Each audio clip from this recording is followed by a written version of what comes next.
Hi, I'm Yolanda and this is Speak On. Today, I'm joined by Eden McKenzie, a podcaster and UX designer. Hi, Eden. How are you? I'm good. And yourself? I'm good, thank you. I'm good. So, how has this year been for you? This year has been a whirlwind of emotions, really. It's Mhm. been a massive challenge in so many different areas. And it's been about adapting to everything that's going on at the moment and just kind of going on a journey mentally, spiritually, even physically, and the like. So, yeah, it's been a challenge, but it's been life. Yeah, of course. And Yeah. what's been your like biggest takeaway or positive lesson from this year so far? To take every moment as it comes. I think Mhm. I've been doing a lot of reading into spirituality. Mhm. Um, and I come from quite a spiritual family as well. So I've always grown up being kind of told the importance of having a connection to understanding yourself and kind of energy and everything like that. And I found this guy called Muji, and he's a spiritual teacher, Jamaican guy who lives in the UK. And he just talks about kind of eradicating the ego Mhm. and living in the moment and stop trying to predict the future. And I think when coronavirus first came around, or at least when the panic started to come around in like March, I was kind of going into conspiracy theorist mode. I was like, all right, so this is going to happen. This is going to happen. And just so many events happened after that, but we'll probably get into that much later in the show. But Mhm. I guess the most positive thing I've taken away is being in the moment. Yeah.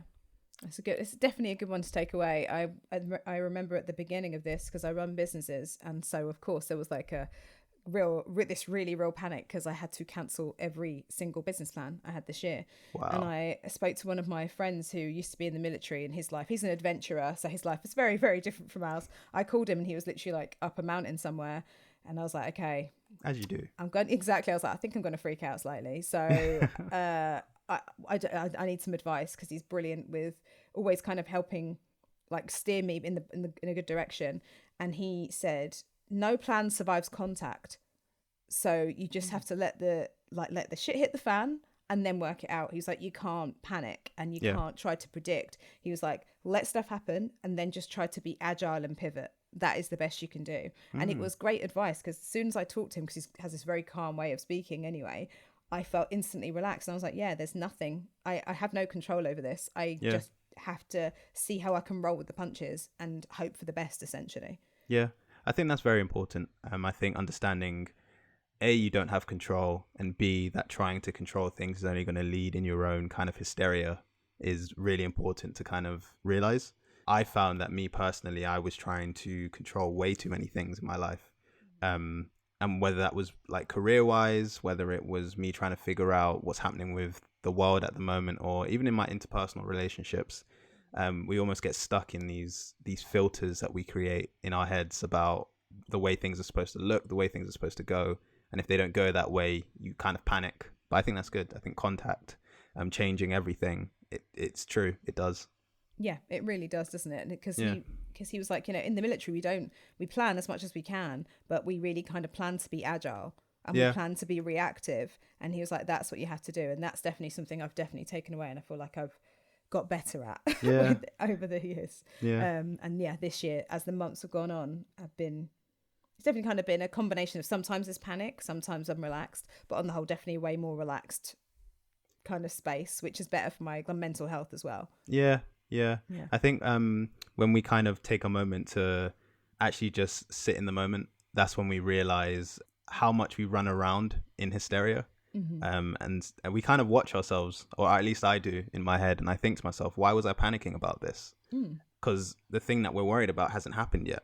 Yeah. And even if it does, it doesn't mean it's going to kind of flow in the way that you think it will. I'll give you an Mm-hmm. example. So this is quite a political opinion, but it's not controversial.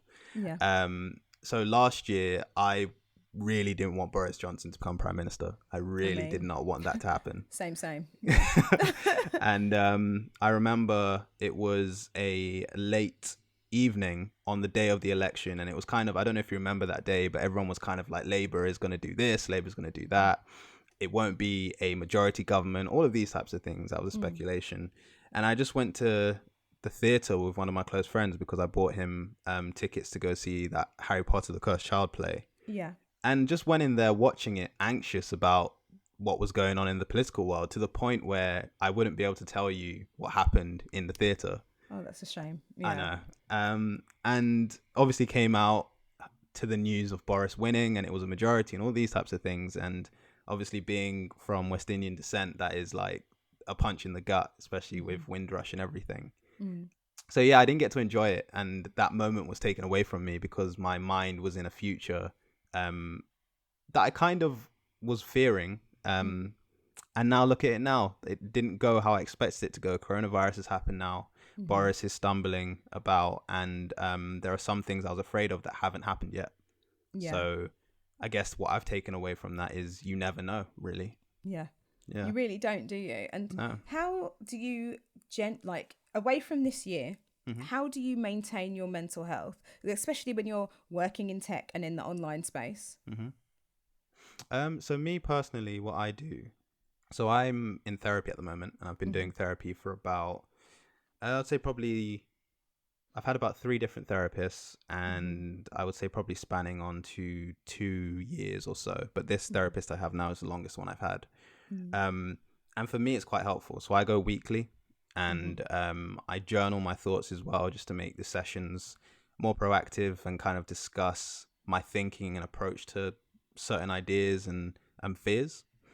I also have quite a supportive network of friends who are actually in the mental health space. So I don't know if you're mine, but Nathaniel Cole is someone that I'm quite close with, and he does workshops for young boys talking about mental health. Alex Holmes, he's a podcaster. He works not directly in mental health, but his focus is wellness and basically living your best life. And those people being my close friends, obviously going through therapy, doing the reading and everything, I have quite a supportive network. And that's kind of what I do when I'm anxious. I talk to them, figure out what's going on. I meditate, I go to the gym, and I keep myself active. Yeah. That's good. And all those things, I mean, I love therapy. It's great. And I think more people should be in it as well. Like, I always encourage people to, because it is helpful, and it is helpful. All those things are such great things and such great ways to kind of just stay on top of it. Like with Speak On, we have like a few different online events, and one of them was about when to get help, how to get help, and a guide to maintaining mental health. And one of the things that like Dr. Samantha Reynolds, who ran the session, said, she was like, you don't have to wait for something to happen. You can just stay on top of it like you would stay on top of your general health, like you would go to the gym. It's about maintenance. It's about self-care. And I think a lot of people think that something absolutely has to happen before you even get to that point.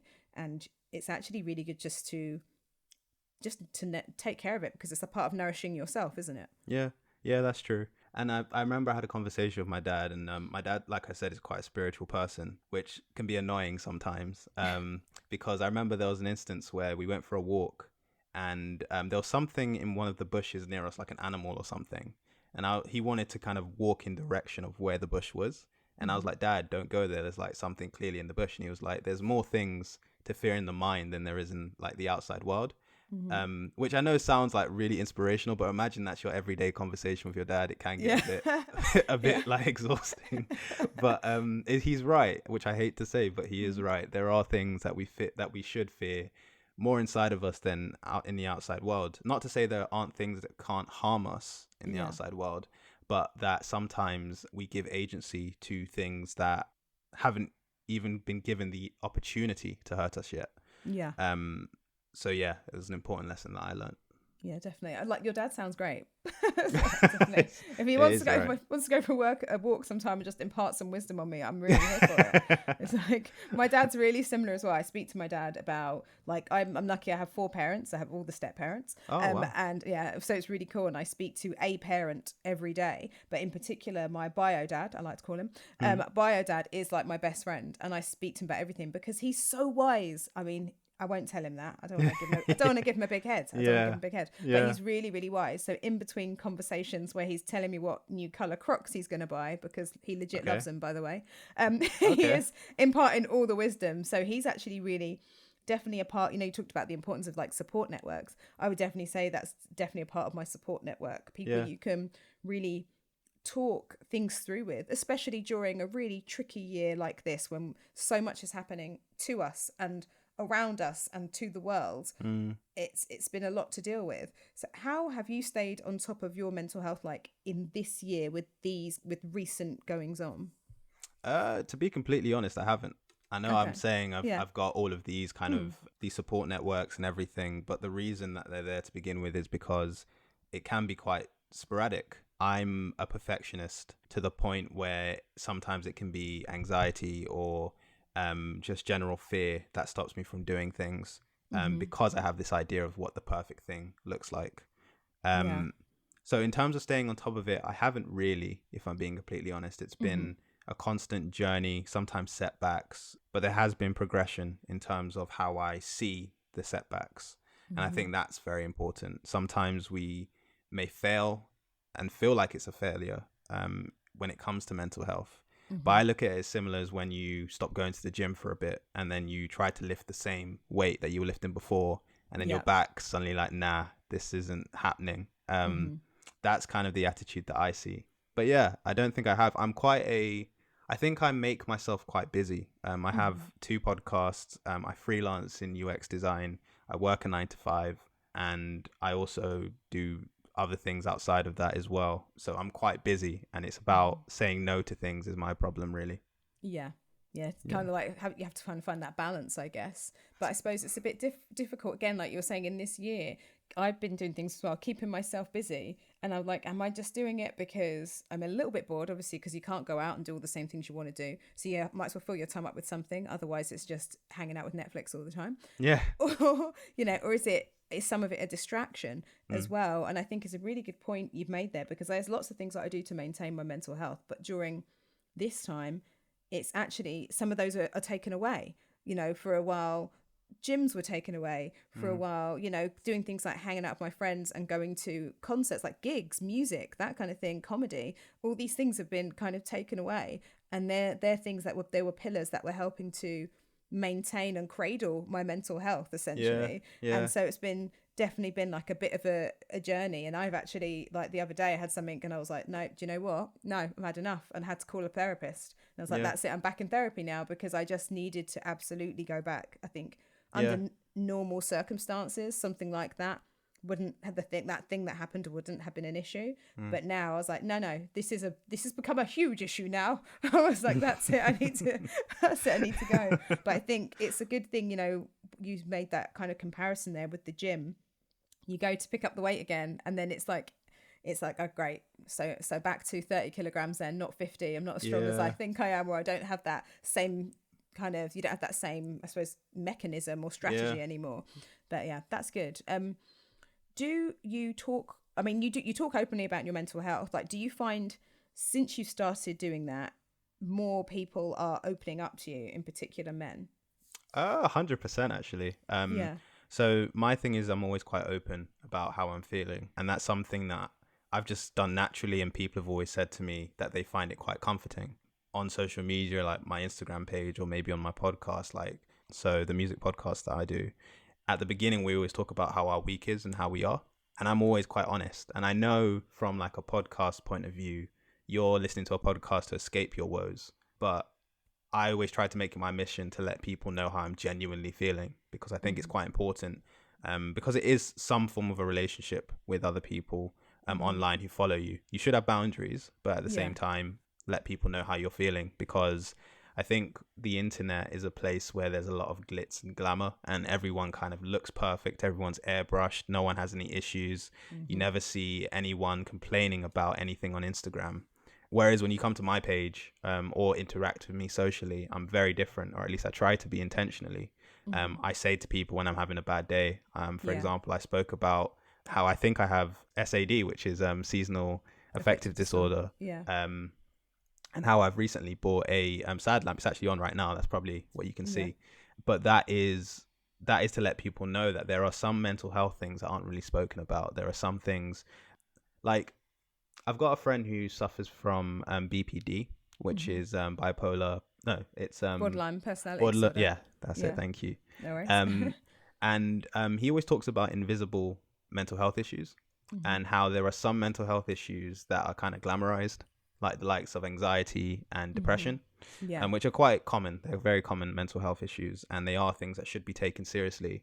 But there are some things like BPD, for example, which have a very visible effect on how people interact with the world. And those types of mental health things, like, they aren't really spoken about. So when it comes to how I show it publicly, and if men come and speak to me about it, I come from the angle of just trying to keep it authentic and not trying to be performative with it. Yeah. It's a journey. Everyone's still figuring themselves out, and the relationship with yourself is so important. So sometimes I get kind of men in my DMs just like, I find the way you speak about mental health really comforting, which, like I said, is weird for me because I'm literally just speaking. I'm literally just saying how I genuinely feel.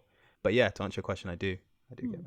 Yeah. And I think that's good. I like what you're saying there. I think that in talking and being so open, you're offering this authentic space where people can almost have a break from that kind of, I think, that distortion of reality that can be on social media, which we know can be a little bit trippy with the mind, let's say. And then you are creating a safe space for people to start to open up, and hopefully that will in turn help them open up elsewhere. And it's something I've definitely noticed when talking more about mental health openly online. And I had a really specific incident that lots of people didn't know necessarily, and then I created some content and events around it. And then I was like, well, actually, I didn't keep it a secret. I just hadn't said anything online because truly the last time I'd posted before that was like 2015. So it was like, I'm just not online enough. So I mentioned it. I did an article. I was interviewed for like the Metro and talked about it. So I had, in less than 2 years, my long-term relationship ended. 9 people in my family died in like less, and it was just like one thing after the other. And I was running a business and looking after clients and doing all these things, and then it just eroded my mental health. And the main thing I found struggled to deal with all that was not necessarily the death necessarily and the grief from that, because I understood that more. It was actually the loss of my relationship in that was really hard, because it was like my anchor. And then I had insomnia, and then had all the mental health effects of having insomnia. And was speaking to people about that. And then when I've opened up about that more, and then since starting to do this mental health series, I've had so many people speak to me. Women, we're always speaking to each other anyway. We are socialized to speak to each other. I could go into a bathroom now in somewhere, and I'll guarantee I'll come up with 5 friends. That's how it works, But I've actually started to have more men open up and send me messages, guys I haven't spoken to for ages, or people that I speak to all the time that have never said anything to me, and they're like, well, actually, this is what happened, and I'm in therapy, or blah blah, and I haven't told anyone that. And I'm like, why? It's fine. You don't go and tell your other male friends so they can open up too. So it's great that there are people like you in that space, because what you're doing, especially as a man, is being able to say, yeah, I'm here, I'm talking about it, I'm living my life, you can do this too. This is like normal that these things are happening. And actually, you mentioning that is kind of ironic, because I'm going through very similar things that you're speaking about, which you speaking about now has made me feel quite comfortable kind of talking about. So like going through lockdown was particularly hard for me because I lost kind of my grandfather, and then after that I lost like a close family friend, and like watched my parents go through mourning, and then just yesterday actually ended a long-term relationship as well. I know. No, that's all right. Well, it's not right, but still. That conversation and that general thing about opening up to people and giving them room to actually speak about things, it does make a massive difference, because sometimes people are feeling things, but they don't actually know either the wording for it or what emotions are causing kind of the battles they're facing. And sometimes we just need, what's the word for it? Sometimes we just need someone just to kind of be the catalyst and just say, oh, I'm going through this, and then it kind of triggers a thought in your head, and you're like, oh, so that's what I'm going through, that's why I'm feeling these emotions, that's why I'm kind of anxious about this. I do think it's important for men to kind of speak about mental health and kind of where they're at and everything, but I do think there's a lot in play as to why men don't really speak about it. I think there's a lot. Absolutely. I mean there are so many different things that kind of, be strong, man up. Men don't talk about things that it's so damaging, and we see what the damage is. I mean, there are going to be so many other things that that I don't. What kind of barriers do you think there are that are stopping men from opening up, and how can we start to break them down? And also, like, as as a woman, as like a woman in someone's life, as a cis woman in someone's life, how can I facilitate and help the men in my life open up more as well? I think that's a very interesting question. I just want to kind of add a kind of brackets to this, saying that obviously I can't speak for all men when it comes to mental health and how they approach it and everything. More so for me independently, like I said, I'm lucky to be surrounded by people who talk about it quite openly to begin with. It wasn't something that I did before, and the reasons for that were it wasn't received well whenever I spoke about my emotions. And I think when it comes to speaking about emotions, it's almost like learning a completely new language, which I'm even still learning to this day. So for men, sometimes I don't think we know how to communicate the actual words for what we're feeling. And that's obviously not everyone. Everyone kind of interacts in different ways. But for me and kind of the men that I know or previously knew, the issue was this idea of being physically strong, because that was kind of the thing, especially amongst black men. Being physically strong was something that made you feel more like a man. Mental health and everything other than that, you kind of always knew there was someone who was suffering from mental health issues, but you just didn't know the word for it. Like, you always had that person, or at least I did, who in secondary school was acting a certain type of way, where they were maybe always angry or always upset or always quiet or always distant. And people just assign that to a personality, and it might be their personality, but at the same time, it might be mental health battles at the same time. So I think there's a lot of reasons. I think it's what we see on social media platforms. And I've spoken about that in an article that I wrote a few months ago about the effects of using your mobile phone and using social media and what that does to you. There was a book I read by, what's his name again? It's called Digital Minimalism, and it's by Cal Newport. And Cal Newport is a professor, and essentially he talks about the effects of technology and kind of minimizing the amount of usage you have when it comes to using this technology. In the book, there was a study that said the generation before the iPhone generation, they had like their own set of mental health issues to do with like depression and all of these types of things. And then once the mobile phone and kind of iPhone generation came in, all of these new like mental health issues started to come in, like anxiety, and quite a few different disorders came in. And when the school psychologist was asked about when she was asked about what was going on, she said it's the mobile phones. The mobile phones are making people think like this. They're making people compare themselves to their friends, and they're seeing these images of these kind of perfect celebrities as well. And I think about that from like the black male perspective. When it comes to what we see, when it comes to black men in the media, we see like muscular black men who don't show any sign of weakness, who play the roles of people who are always quite aggressive or quite loud, which is why I think it's important we have role models like Sterling K. Brown, for example, in This Is Us.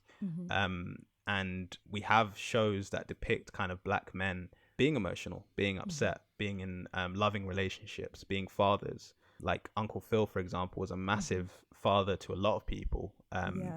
And I think it's important we have those portrayals because mental health is a battle that a lot of people are unaware of.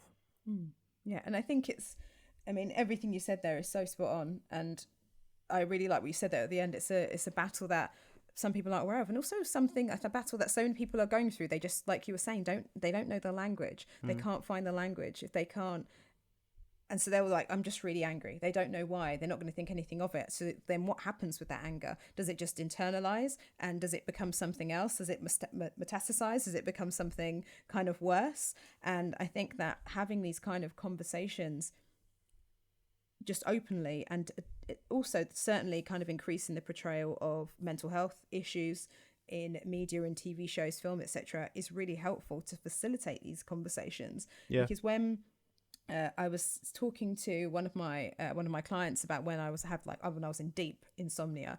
Honestly, I was a nightmare, and not many people realize or know what it was. But I was like, oh no, I was so tired and I was so sleep deprived. I had all the mental health effects of having severe sleep deprivation.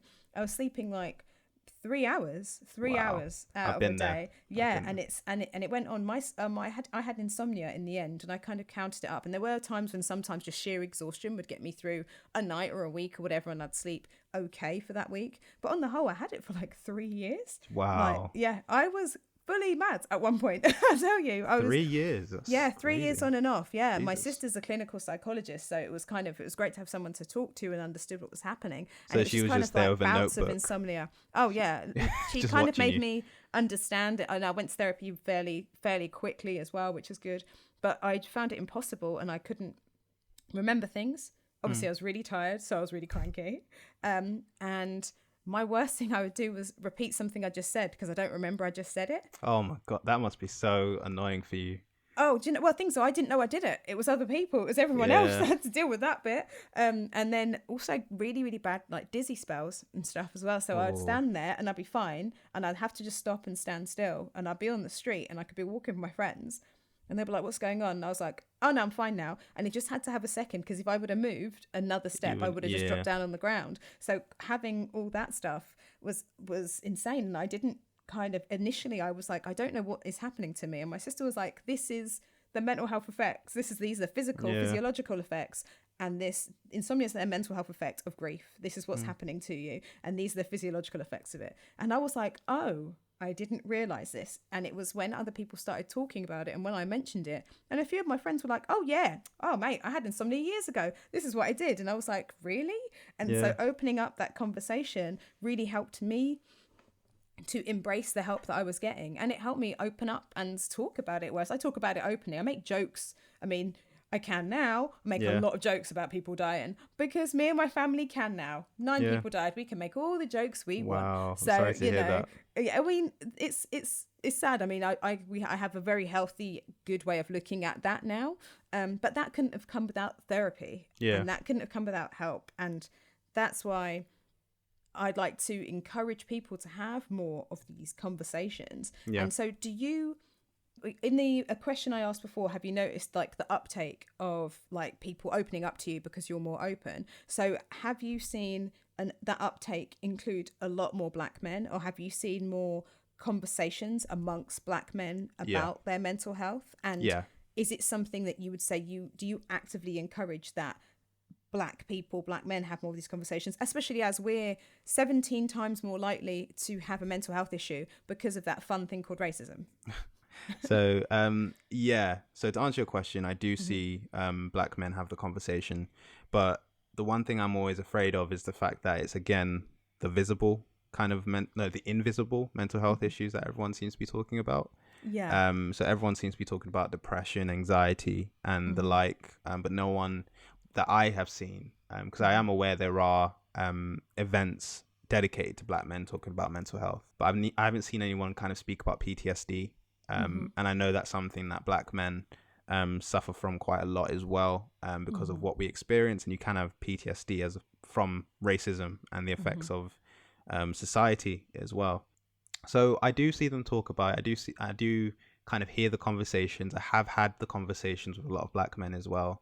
And I think it's quite refreshing, because I think it's a generation where men are kind of finding the vocabulary. Obviously, there are a lot of issues when it comes to discussing feelings still. And I would encourage most men go to therapy, because there are a lot of things that are subconscious to us that hurt other people. And I think especially Black men, we need to become more familiar with the language for emotional intelligence and interacting with traumas.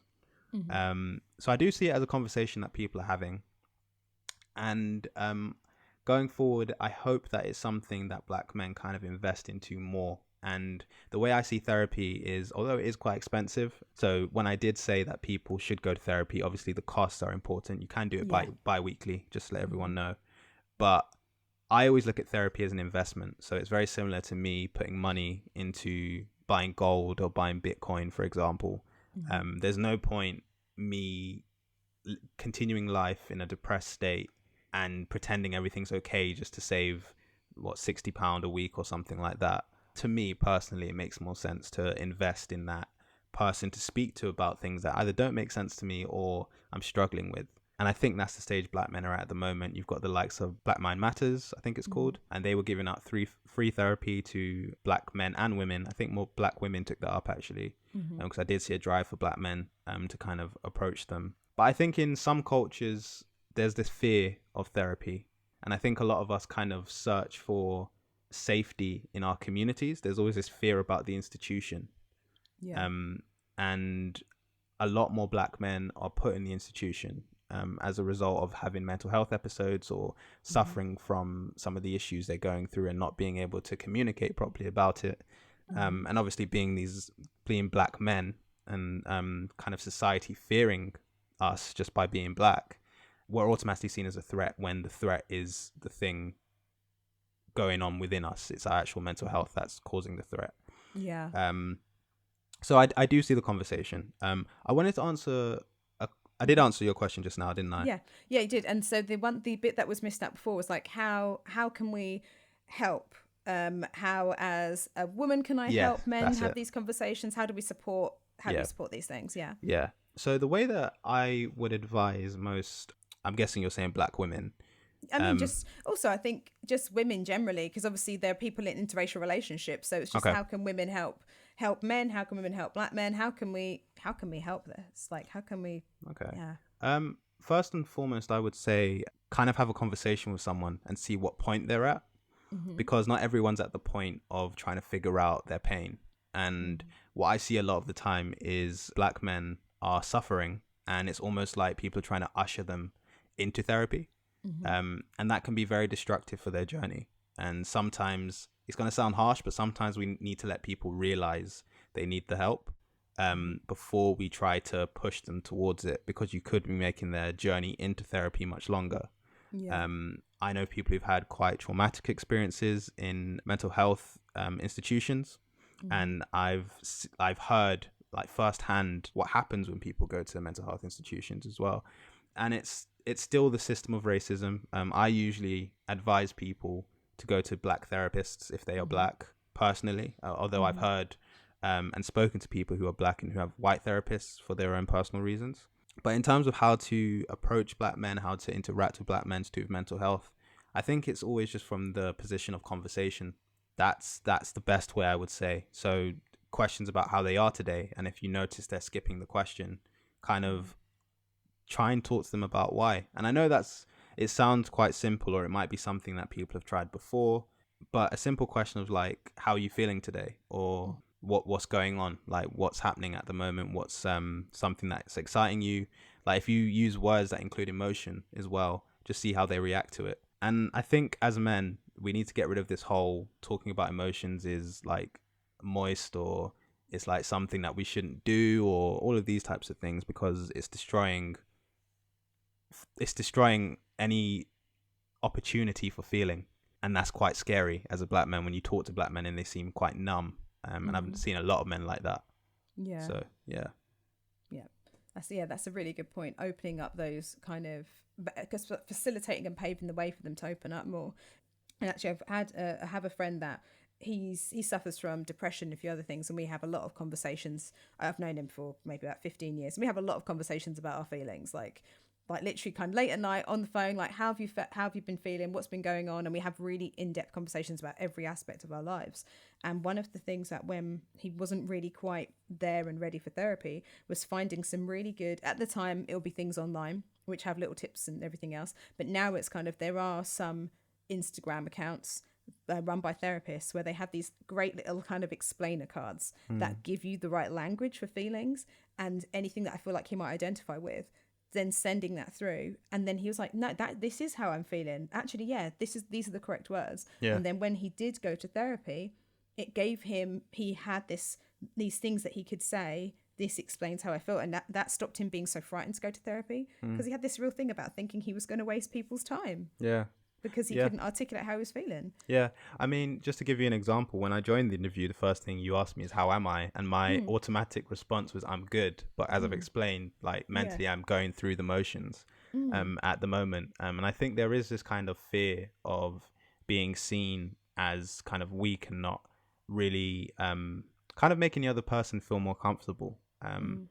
I think when it comes to talking about mental health in kind of like an open space, like say a podcast, for example, or like you're on a panel, it's always quite difficult to open up to an audience and actually talk about your own, because you always want to make sure that you're saying kind of the right things. At least I do. And that's why I say it's important to learn the language, because saying you are depressed doesn't always mean you have depression. And saying that you are feeling quite anxious about something doesn't mean you have anxiety.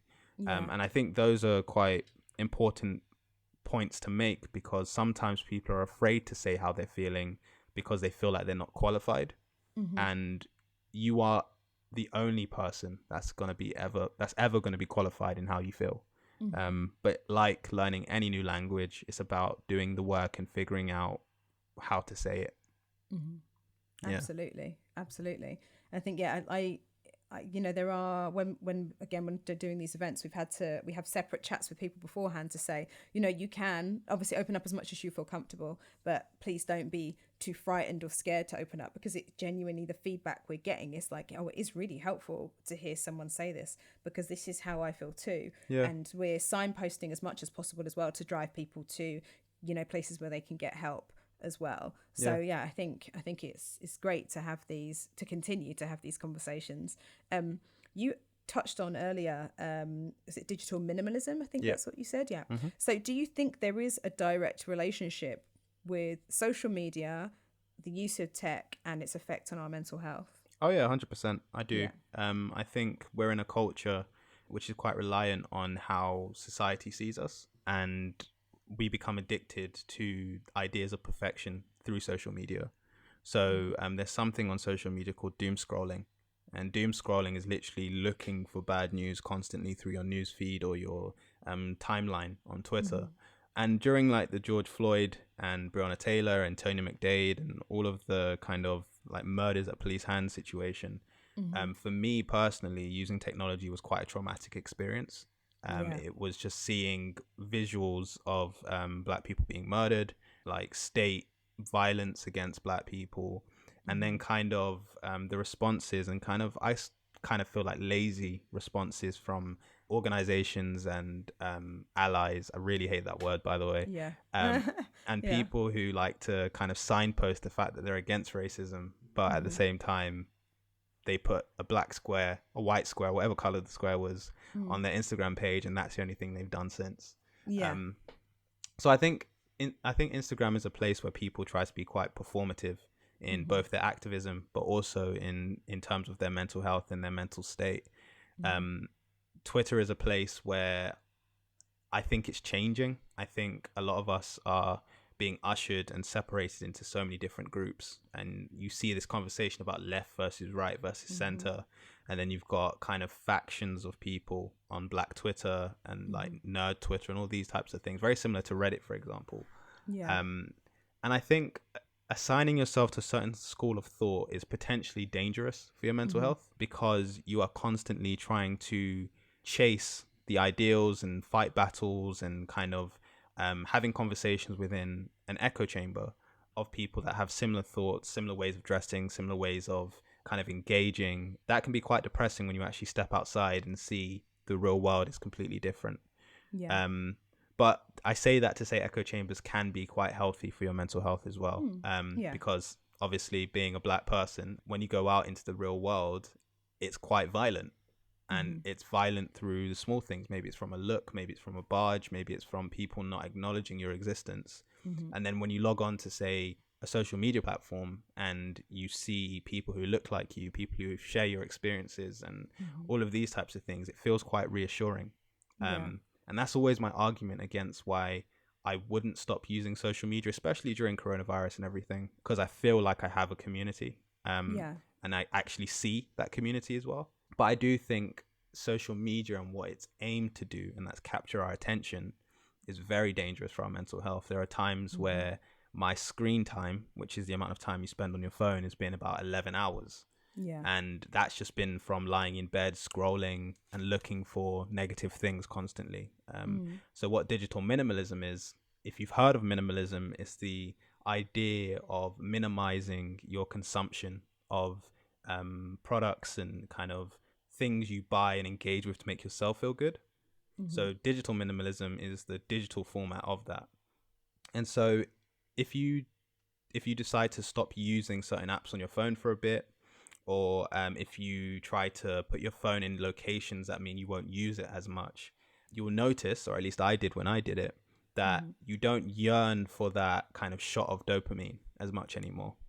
And also you kind of focus more on how you are feeling individually throughout the entire day. And I think sometimes these phones make us forget how we're feeling. Sometimes I'll be holding my phone in my hand and it'll be light outside, and then literally I'll look up from my phone after scrolling for about, I think, 15 minutes, and it's dark because it's been 3 hours. So like using technology is like this trance state. It's this idea that we want your attention. We want to sell things to you. We want to sell your data and your attention to other advertisers as well. And that's what your phone is for. So to answer your question, I do think technology can be bad for your mental health, especially as a Black person. And there needs to be some form of self-discipline when it comes to using tech as well. Yeah, absolutely. Again, I was having this conversation just the other day. We were talking about how people like kind of healthier ways that we can use our tech and use social media, because I'm with you. It's kind of, social media is a double-edged sword. You can find your people, you can find your community, but also it's a place where lots of quite incredibly kind of crappy, I'm going to say just crappy stuff happens, and it's hard to look at.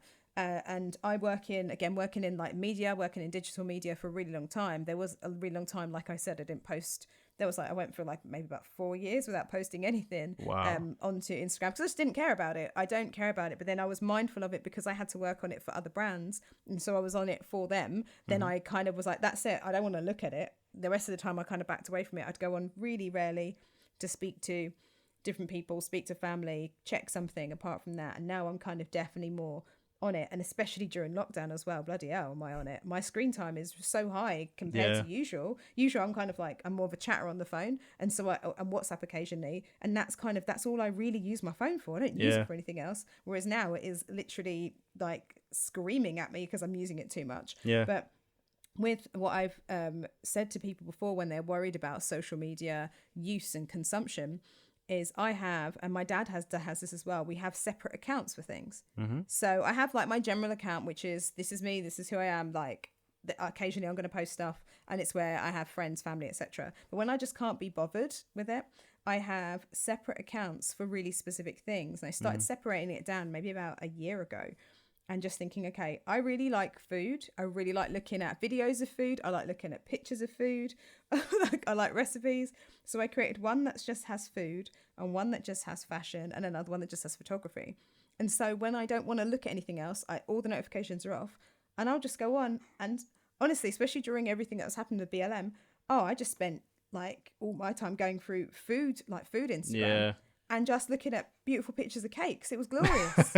Just like, look at the icing on this one though. I was like that. I was like showing people, I was like, but have you seen how uniform these pies are? Yeah. They all look identical.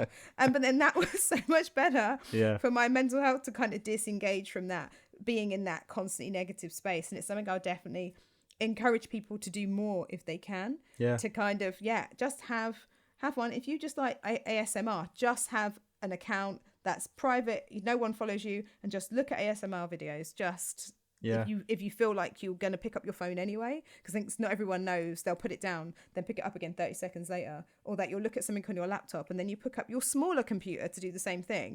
People don't realize their habits. So I would say that's a good one. And just on that point, I think it's like you said, it's very important to have safe places. Like for example, you having that page where you can see all those cakes and those pies and all those food places. Oh, it sounds amazing. I'm going to do it as soon as we finish. But I think that's very important. I think it makes a massive difference to kind of the intention. I think when it comes to social media, it's almost like we are cattle, and we're kind of led to like feelings of emotion sometimes. Like sometimes there are videos that make us feel quite sad, sometimes make us feel quite happy. And that kind of prompts buying habits as well. So you may click off a website and then go on Amazon and buy something, or you might go on Apple and buy something to make yourself feel better. But actually actively choosing what you engage with is really important, because then you define what you want to do. You define how you interact with social media. And I think that makes a massive difference. So thank you for that, because I'm going to try some things Oh that you yeah, just suggested. yeah. I'll send you. I'll send you some great food Yes, accounts. please do. Oh yeah, like I was looking at one this morning, and there's someone that literally, and it's so glorious. It's so simple. She just tests out different ways to cook things, and it's like she'll do like a flat lay, and it's like this cookie has self-raising flour, this cookie has plain flour, this one has chocolate chips or something, and she just shows you what it will come out if you use butter or margarine or like oil. So simple, but truly just like such a lovely escape for the mind. Yeah. And then that's it. And there's like another one that just does food photography, Latif Photography. He's like quite a famous like fashion and food photographer. Oh wow. I just like literally just pictures of people pouring cocktails and like pizza and things. It's just brilliant. So yeah, I would definitely recommend it, because I think we have all, again, you know, we've circling back to just kind of this, how stressful this year has been and is, you know, we're in an ongoing situation. So it's definitely time to, if you are ready to, if you are in that space to start to consider and think about like your mental health and think about how can for self-care purposes, even if you don't feel like there is something wrong, you may feel fine. For self-care purposes, because we are in this time of uncertainty, now is the time to really start kind of looking at that and considering it. What advice would you give to someone who actually I'm going to split this into two. Sorry, I love to give you complicated questions. No, that's so right. yeah, I would say, first of all, what's your advice to give to someone who thinks, okay, there is something's happening, I'm not entirely sure, and they want to get help, or they're kind of maybe struggling with that process? What would you say to them? I would say buy a journal to begin with. Actually, you don't need to buy one.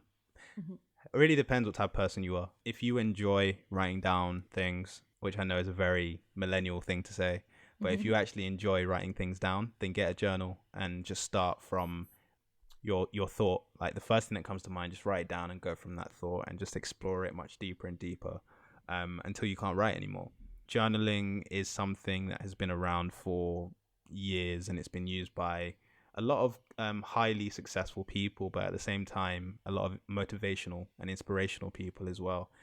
It's a tool that allows you to kind of pour out your emotions on the page and basically write about things you haven't even realized, or things you might have noticed but not actually kind of focused on, and are in your subconscious now as well.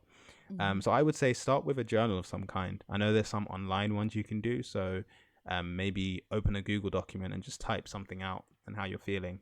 I prefer writing it down. It feels more natural, tangible about it, isn't there? Yeah, there's just something about closing your laptop and moving intentionally into a space where you're actually writing about yourself.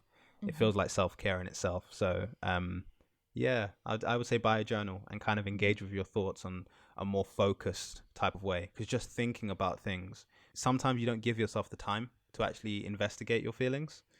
And I think when you start, it's going to be transformative.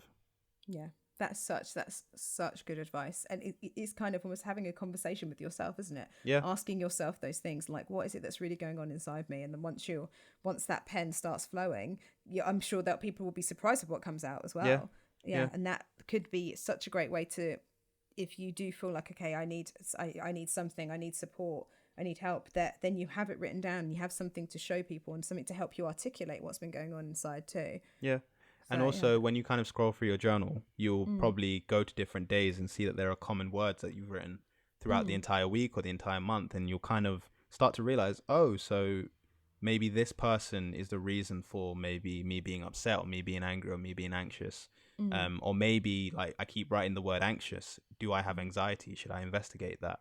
I think it's important just to do that type of work with yourself first and foremost, before you kind of even think about therapy, and even journal on the idea of therapy. Like, do you need therapy at the moment?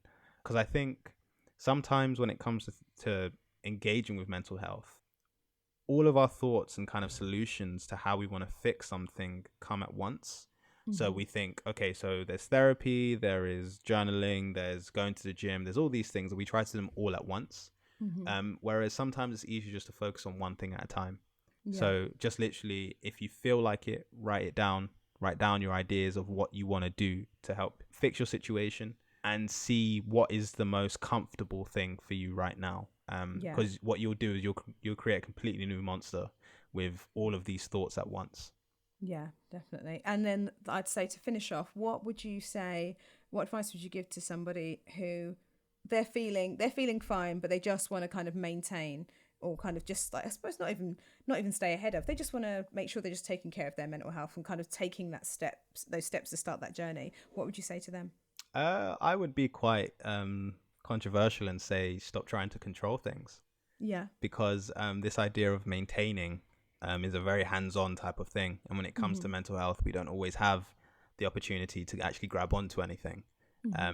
Life is about ebbs and flows. Sorry. So it's literally being in a situation where you can deal with the hand you're given.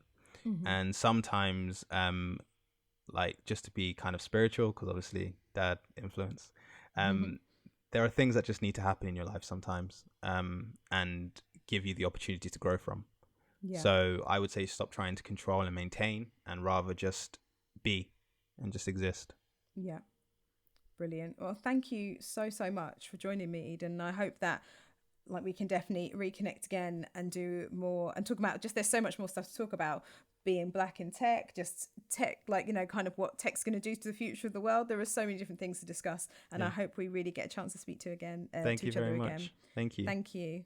Where on social media can we find you, and where can we find out more about you and what you do? So you can find me under the handle Eden McKenzie. That's kind of my handle on all social media platforms. I would also say you can find me on both of my podcasts, Don't Alert the Stands, which is a music podcast, and also And With Tech, which is my tech podcast. Both of them are very different in terms of their approach, but I would say we talk about mental health on both of them. So if that's something you're interested in, feel free to go there. Or if you just want to hear cool recommendations for music, head there as well. Brilliant. Awesome. Thank you so much, Eden. Cool, thanks.